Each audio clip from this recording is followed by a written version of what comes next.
श्री कृष्णा मित्रों, आज मैं मद के बारे में बात करूंगी।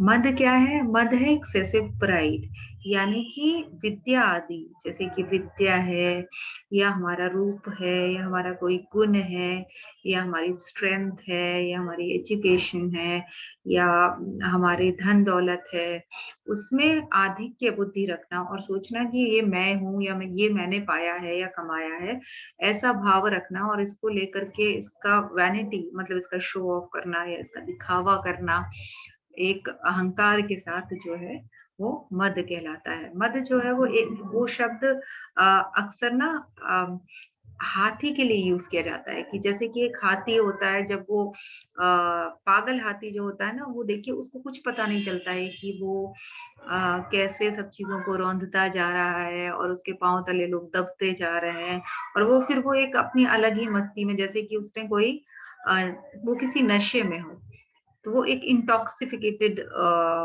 इंसान की तरह रिएक्ट करता है।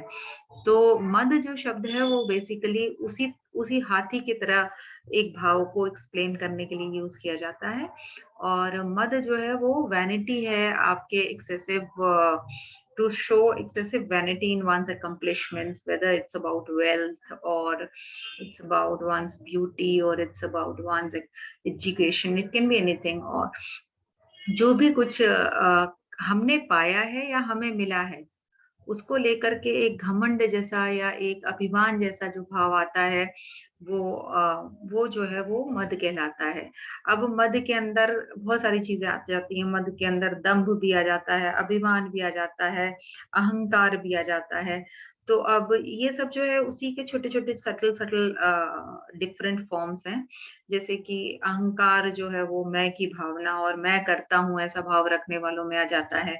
और दर्प क्या है? दर्प कई बार अहंकार तो चलिए, जिस इंसान में उसने कुछ अकम्प्लिश किया तो उसमें उसके चलते वो अहंकार आया, लेकिन दर्प जो है वो कई बार झूठा अभिमान होता है, कि जिस जिस इंसान में दर्प है, वो जो दर्प वाला इंसान है, वो शायद उसके पास वैसे कुछ है भी नहीं, लेकिन उसमें एक दिखावे का भाव है। तो ये कई बार most of the time it is generated by inferiority complex, ये हमारी अपनी हीन भावना से कई बार हमारे अंदर ऐसा भाव उत्पन्न हो जाता है। तो वो हुआ दर्प। तो ये सभी जो है वो मद के अलग अलग भाव हैं।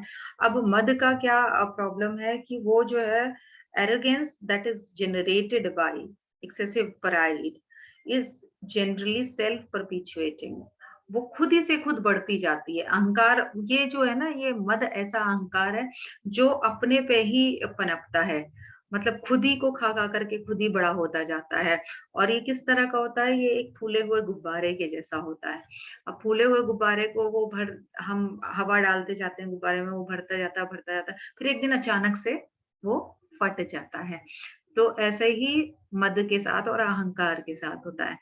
जब वो हमारा, जिसे कहते हैं कि हमारे घमंड का वो जो घड़ा है वो भर जाता है, तो फिर वो एक दिन वो ढह जाता है।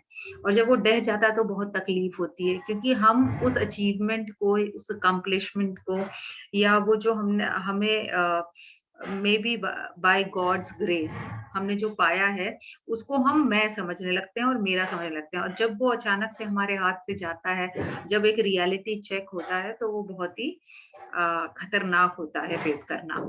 तो अब जब हमारे अंदर मद होता है, तो उसके कारण हमें बहुत सारे नुकसान भी होते हैं। तो क्या क्या नुकसान होते हैं? एक नुकसान जैसे कि हमारे बहुत सारे एनिमीज हो जाते हैं, क्योंकि हम अहंकार में होते हैं। हमारा बात करने का ढंग शायद इतना कड़वा होता है कि हम ज्यादा दुश्मन बना लेते हैं अपने लिए, ज्यादा शत्रु पैदा कर लेते हैं। और उसके अलावा मदद से क्या होता है? उसके अलावा मदद से हमारा विवेक जाता है। हम चीजों को ठीक ठीक देख नहीं पाते। हम अपने ही नशे में इतना ग्रस्त होते हैं कि हम दूसरे की परेशानियां या दूसरा किस कारण से किसी चीज को नहीं पा रहा है, ये भी हम नहीं देख पाते। और हम सोचते हैं मैंने पाया है तो ये मेरी एबिलिटी है, वो नहीं पा रहा तो शायद वो उसकी इनएबिलिटी है। तो हमें के विवेक का भी अपने जो है, मतलब डिस्क्रिमिनेशन पावर भी जो है हम अपनी खोते हैं।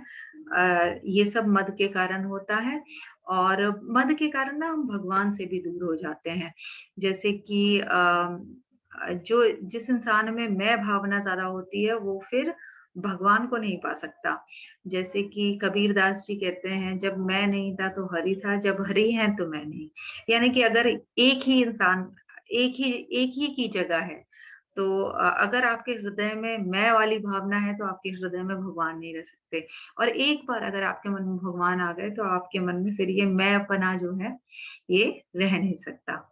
तो इसलिए भगवान को भी वो इंसान नहीं पा सकता जो स्वयं के मद में चूर है। और मद हम कैसे अपने को मद से बचा सकते हैं? तो मद को हम बचा सकते हैं ये जान के कि जो भी सक्सेस है या जो भी हमने पाया है, वो हो सकता है हमारी इस एबिलिटी नहीं भगवान की ग्रेस से पाया हो। और अगर हमारी एबिलिटी है तो भी उसमें भगवान का ग्रेस देखना और जानना कि मतलब ये सब करने वाला कोई और है। और भगवान भगवत गीता में कहते भी हैं कि मतलब जो भी कुछ है हर कारण का कारण जो है वो भगवान स्वयं है। और हमें कुछ भी मिलता है तो हमें उसे ग्रेस की तरह और एक ग्रैटिट्यूड के साथ लेना चाहिए। और उसके अलावा दूसरा ये देखना चाहिए हमें कि अगर हमें भगवान ने किसी टैलेंट से या सुख समृद्धि से किसी से भी अगर भगवान ने हमें ब्लेस किया है और आशीर्वाद दिया है, तो आशीर्वाद के रूप में हमें ये सब गुण और रूप या जो भी कुछ दिया है, तो वो किस तरह से दूसरे को सुख पहुँचाने के लिए और दूसरे को बेहतर बनाने के लिए हम उसका इस्तेमाल कर सकते हैं, तो इसमें भी हमें मद की भावना नहीं आएगी। जैसे कि अगर हमने हमारे पास बल है, तो वो बल ना कि किसी को दबाने के लिए, लेकिन किसी को उठाने के लिए हम इस्तेमाल कर सकते हैं। तो इसमें भी एक बहुत सुंदर दोहा है कबीरदास जी का।